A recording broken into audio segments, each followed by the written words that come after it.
Bonjour à tous. Aujourd'hui, je voudrais m'attaquer à un sujet qui me tient particulièrement à cœur, la phobie sociale. Jusqu'à récemment, je ne savais pas que j'en étais atteinte. C'est suite à une rechute sévère de mon agoraphobie que le psy, à force de m'entendre lui expliquer mes tracas quotidiens, a fini par poser un diagnostic.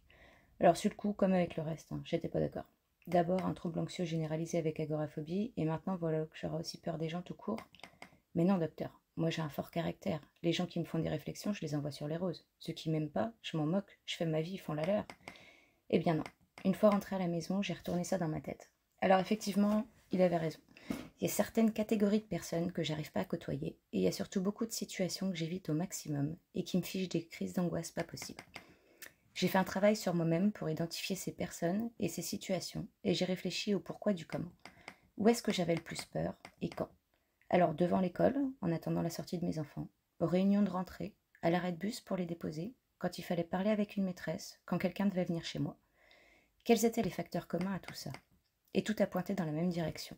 Ma plus grande peur, bien ancrée au fond de moi, la peur de perdre mes enfants, qui me soient retirés du jour au lendemain par une assistante sociale qui frapperait à ma porte en me disant que je ne suis pas capable de les élever et qui partirait avec eux.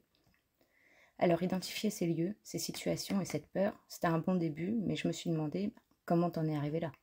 Tu frappes pas tes enfants, tu les aimes de tout ton cœur, tu les aides pour leurs devoirs, ils ont à manger à chaque repas, ils sont bien habillés, pourquoi est-ce que tu paniques? Ça m'a pas pris 5 minutes d'en arriver à cette conclusion. Mais pour moi, le nœud du problème, c'est ce que j'appelle la pression sociale. Alors je m'excuse d'avance pour les messieurs qui m'écoutent. Je pourrais pas vous parler de la pression sociale que ressentent les hommes, puisque je ne la ressens pas moi-même. Je me doute bien des quelques grandes lignes. Un homme c'est fort, ça pleure pas, il a peur de rien, il sait gérer les situations et prendre en main toute la famille, tout ça.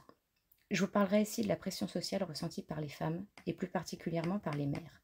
Parce qu'on parle beaucoup de la charge mentale, mais ça s'arrête là. Alors, pour moi, la charge mentale, ça se trouve à l'intérieur du foyer. C'est ce qui est attendu de nous, de la part de nos maris, de nos enfants. Par contre, ce que j'appelle la pression sociale, c'est pour moi ce qui est attendu de moi, en tant que mère, par les gens à l'extérieur.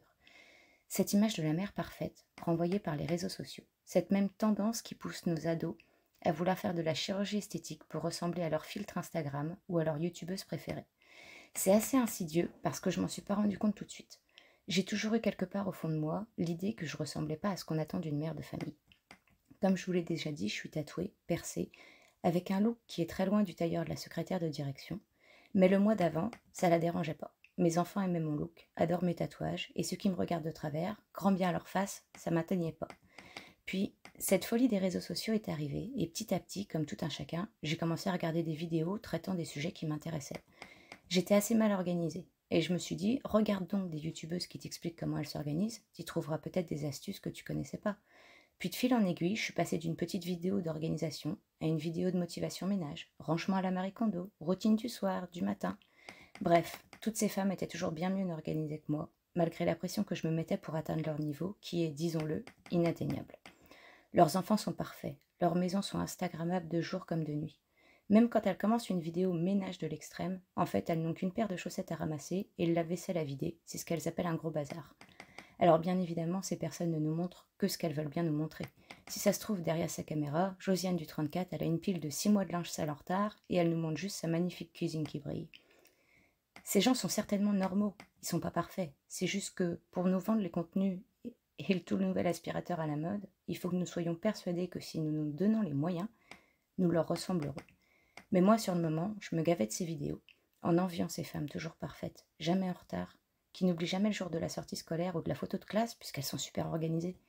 Et du coup, j'ai commencé petit à petit à m'auto-dénigrer. Je recevais de moins en moins à la maison, jusqu'à ne plus recevoir personne, persuadée que les autres avaient, elles aussi, un intérieur parfaitement rangé, et qu'elles allaient être choquées par l'état de mon domicile, voire même aller cancaner à ce propos devant l'école, ou chez d'autres amis, et que je serais, sans le savoir, la risée de tout le monde. Du coup, devant l'école, en attendant mes enfants, j'étais également persuadée que je dénotais dans le décor de toutes ces mères parfaites, bien coiffées, bien habillées, qui savent si bien gérer leur vie. Ça s'est aussi répercuté par rapport aux maîtresses. Ce qu'il faut savoir, c'est que depuis mon opération et mes médicaments contre l'épilepsie, j'ai des bugs au cerveau. Parfois, j'ai des trous de mémoire au milieu d'une phrase, ou alors j'échange un mot avec un autre sans m'en rendre compte. Imaginez-vous dire à la maîtresse « Excusez-moi, mais Brian n'a pas pu faire ses devoirs hier parce qu'il avait oublié sa salade. » C'est très embarrassant, croyez-moi. Alors si en plus de risquer de passer pour une imbécile quand j'ouvre la bouche, je ressemble pas à toutes ces mamans bien apprêtées, tourne en boucle dans ma tête que je ne suis pas à ma place, je ne suis pas légitime, que la maîtresse va se dire avec dédain que si cet enfant n'y arrive pas en classe, il n'y a pas à chercher loin la raison. Avec une mère comme ça, à quoi s'attendre de mieux? Et le cercle vicieux qui se met en route, la tête qui tourne, palpitations, fourmillements, et ma tête qui me dit « Et rebolote, maintenant tu vas carrément nous faire une crise d'angoisse devant cette femme. Parfait, tu vas compléter le tableau qu'elle se faisait de toi. » Évidemment, c'est le même scénario pour les réunions de rentrée. Toutes ces mères qui notent tout ce que dit la maîtresse, qui, elles, n'ont pas peur d'être là, de prendre la parole, alors que moi, pauvre imbécile, je suis accompagnée d'une de mes filles qui me tient discrètement la main sous la table pour que je puisse garder un lien avec la réalité et ne pas me mettre à vomir devant tout ce monde, tellement l'angoisse est forte de juste rester assise dans cette pièce. Et ça s'est amplifié au fur et à mesure, à toutes les personnes qui pouvaient m'entourer de près ou de loin. Le facteur qui me tend un colis risque de voir mon intérieur. Malheur. La voisine risque de voir mes enfants mal habillés un dimanche matin dans le jardin. La maîtresse risque d'appeler les services sociaux pour mon incompétence flagrante. C'est tout ce cercle vicieux qui fait de moi, aujourd'hui, une phobique sociale. Cette peur permanente du jugement des autres, qu'il soit vrai ou faux, et des conséquences qu'il pourrait engendrer. Alors viennent les mesures d'évitement qu'on connaît tous bien avec l'agoraphobie. Je vais plus aux réunions, plus de problème. Je reste dans ma voiture pour attendre mes enfants, plus de problème. Je n'invite plus personne, personne ne verra donc mon intérieur. Et pire, je n'ouvre plus mes volets. Comme ça, la factrice ne sonnera pas, me croyant absente. Et je m'enferme donc encore une fois dans cette spirale de l'agoraphobie, bien au chaud dans mon petit cocon de sécurité, sans aucun risque de jugement. Et pourtant, je ne maltraite pas mes enfants. Je ne ressemble pas à une prostituée shootée au crack, et je ne suis pas plus bête que les autres puisque j'ai repris mes études à mon âge et que j'ai validé haut la main ma première année de licence malgré mon cerveau qui bug. Mais tout ça, je ne le voyais pas à ce moment-là. D'abord parce que j'avais pas accepté ce diagnostic de phobie sociale, puis parce que j'avais pas cherché d'où elle venait et quelles étaient les armes pour la combattre.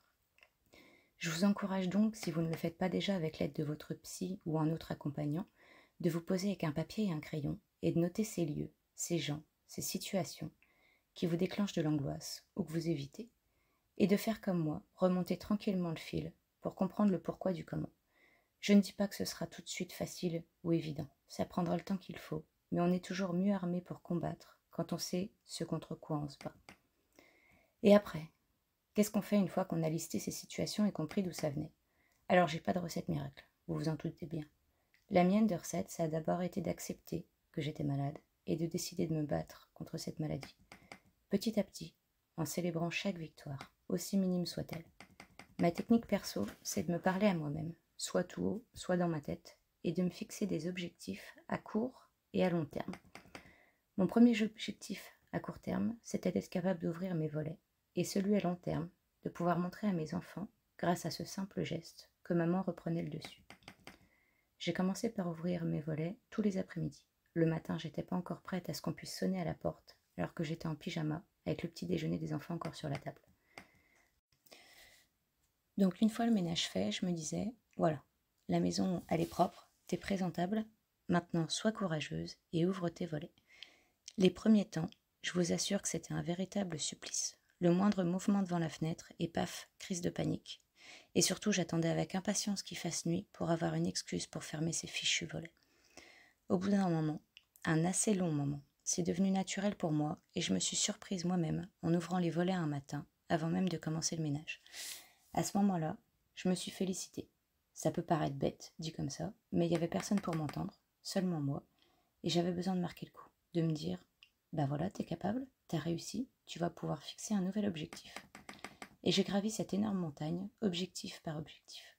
Ça n'a pas été de tourpeau, hein. Et bien sûr, il me reste des situations où j'ai envie de dire « Je peux pas venir, j'ai poney », mais je ne le fais pas.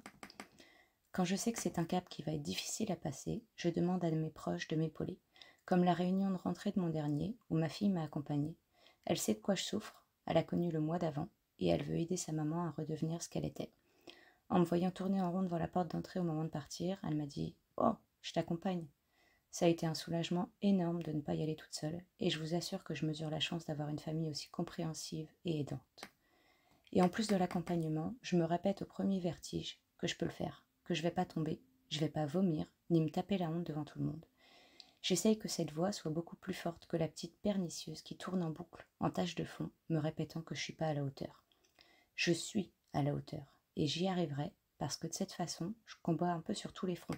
Je montre à la maîtresse et aux mamans que je ne suis pas une incapable, que je m'intéresse au bien-être scolaire de mon fils, puisque je suis présente, et je combats cette fichue peur de sortir en même temps. Alors bien évidemment, Enfin, le mieux, ce serait que mon cerveau y comprenne que peut-être ces gens-là, ils me jugent pas, ils en ont rien à faire de moi, et que cette maîtresse ne doute pas de ma capacité à m'occuper de mes enfants.